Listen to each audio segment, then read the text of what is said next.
In 1945, half the world lay in ruins, but one nation stood untouched, holding more wealth than every other country combined. Visual, aerial footage of bombed European cities dissolving into gleaming American factories. How did a collection of 13 fragile colonies transform into the most powerful empire in human history? For most of its existence, America was a regional player, a young republic focused on its own borders, while Europe's empires carved up the world. But between 1898 and 1945, something changed. 3 wars, a geographic accident, and a series of calculated choices turned an isolationist nation into a global hegemon. This isn't ancient history. The systems built during America's rise, from the dollar's dominance to military alliances spanning continents, still shape every major crisis today. Understanding how the superpower was born means understanding the world we live in now. America's rise begins not with independence, but with geography. 2 vast oceans isolated the nation from Europe's endless wars, giving it time to grow without foreign invasion. By 1890, American factories outproduced Britain's, but the country stayed inward-focused. Its military, smaller than Belgium's. Source: Paul Kennedy, The Rise and Fall of the Great Powers, 1987. Everything shifted in 1898. The Spanish-American War lasted 10 weeks and handed America an empire. Puerto Rico, Guam, the Philippines. Map animation showing new territories lighting up. For the first time, American troops controlled land thousands of miles from home. The message was clear. This nation could project power across oceans. Source: Library of Congress, Spanish-American War Archives. World War I opened the door wider.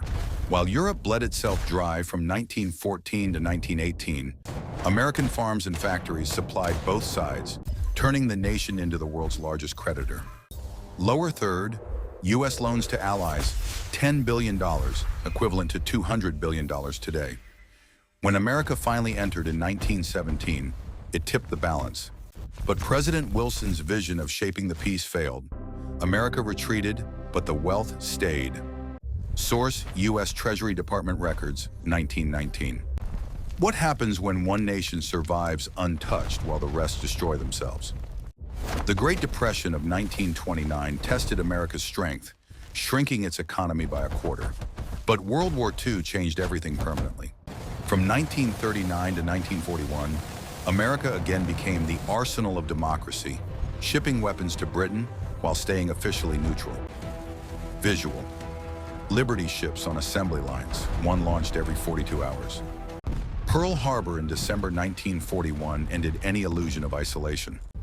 Source: National Archives, World War II production statistics. By 1945, the contrast was absolute. European cities were rubble, Asian economies had collapsed. America held 2/3 of the world's gold reserves, produced half of all manufactured goods, and possessed the only atomic weapons. Split-screen comparison showing destroyed Berlin versus intact New York skyline. The war that devastated every other major power left America stronger than when it began. Source: World Bank Historical Data, 1945. The final piece was the system America built from victory. The Bretton Woods Agreement in 1944 made the dollar the world's reserve currency, forcing every nation to hold dollars for trade. Sidebar: reserve currency means oil, gold, and international trade are priced in your money. The Marshall Plan poured $13 billion into rebuilding Europe, but with a catch. The money bought American goods and tied economies to American interests. Source: Economic Cooperation Administration Reports, 1948 to 1952. Military alliances followed. NATO in 1949 placed American troops permanently in Europe. Defense treaties with Japan, South Korea, and dozens of other nations created a hub-and-spoke system with America at the center. Visual world map with alliance networks radiating from Washington. No empire in history had built such a comprehensive global architecture. Source: NATO founding documents, 1949. Evidence and verification. The statistical evidence is documented across multiple sources. U.S. GDP in 1945 represented approximately 50% of global output, a concentration of economic power never seen before or since. Source: Angus Madison, The World Economy, Historical Statistics, 2003. Industrial capacity numbers from the War Production Board show America built 300,000 aircraft, 88,000 tanks, and 3,000 ships during the war years. Document War Production Board Final Report, 1945. The dollar's dominance was formalized in agreements still available in International Monetary Fund archives. Gold convertibility at $35 per ounce gave the dollar credibility, while America's trade surplus made dollars scarce and valuable. Source: IMF Bretton Woods documents, 1944. Military deployment records confirm that by 1955, American troops were stationed in 36 countries across every continent except Antarctica. Source: Department of Defense Historical Deployment Records. Conflicting views and gaps. Some historians argue America's rise was inevitable, a product of geography and resources that no policy could prevent. Others emphasize contingency. Different leaders could have chosen isolation, as they did after World War I.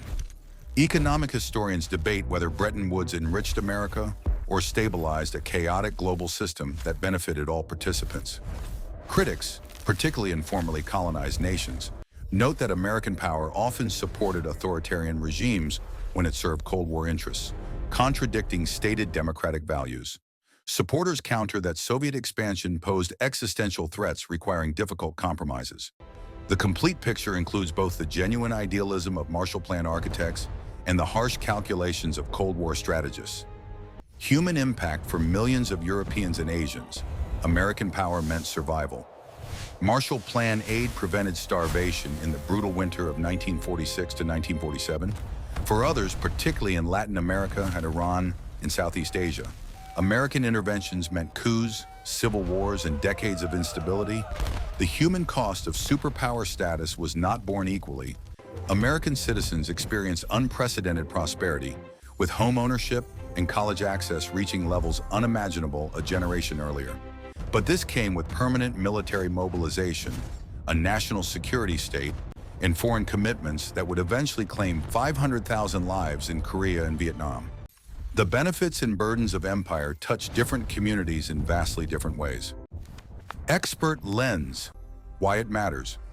Think of the international system as a language. Before 1945, multiple empires spoke different languages of power. British naval dominance, French colonial networks, Japanese regional control. After 1945, nearly everyone had to learn American. The dollar for trade, English for diplomacy, Washington for security guarantees. This explains why events in seemingly distant places, from chip factories in Taiwan to oil fields in the Middle East, immediately affect American politics. The superpower role means American interests are global by design, not choice. Every major trade route, every critical resource, every potential conflict zone connects back to commitments made between 1945 and 1955. The system's durability surprises many analysts. Most empires fragment within a century. America's core alliances and economic structures have lasted 80 years through multiple crises. Whether this represents wise design or fortunate timing remains debated. Mini recap, InfoCard.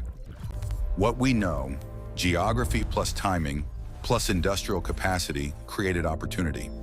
What remains debated, whether the system America built serves primarily its own interests or provides genuine global stability. The transformation from regional power to global hegemon took less than 50 years. The question now is what comes next. What's next? Scenarios. Near term, next 10 to 20 years.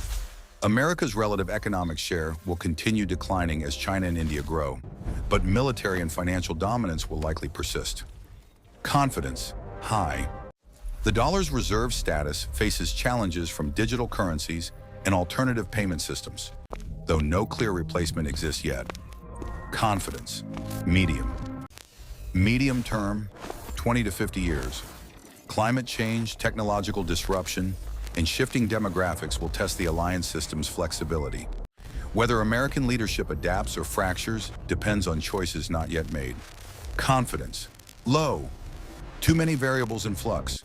Complete American withdrawal from its global role would create power vacuums in multiple regions simultaneously a scenario most analysts consider destabilizing, regardless of their view on U.S. foreign policy.